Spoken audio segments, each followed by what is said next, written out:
Big boss season 8 సంబంధించి 13th week nominations లో Gautam versus house అనేటట్టు అనిపించింది.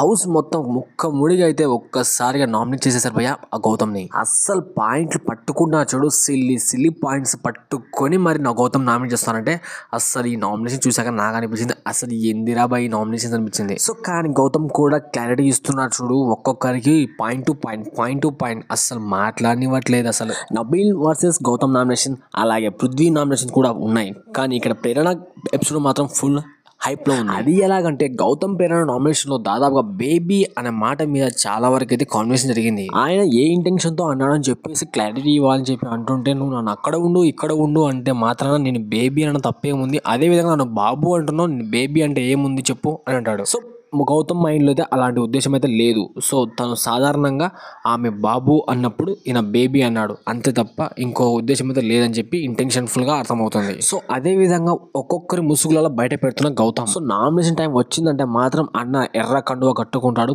గబ్బర్ సింగ్ లెక్క దిగి ఒక్కొక్కరి కథలు లెక్కలేస్తున్నాడు. సో ఫైనల్లీ ఏదైతే ఉంది హౌస్ మొత్తం కలిసి ముక్కముడిగా గౌతమ్ని నామినేట్ చేసేసారు.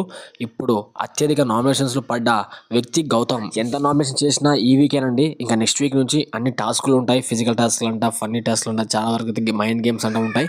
సో ఫైనల్లీ 13th వీకే నామినేషన్స్ ఉంటాయి, నెక్స్ట్ వీక్ నుంచి నామినేషన్స్ ఉండవు. సో అదేవిధంగా మన అప్డేట్స్ మీకు ఖచ్చితంగా జెన్యూన్గా అనిపిస్తే ఖచ్చితంగా లైక్ చేయండి.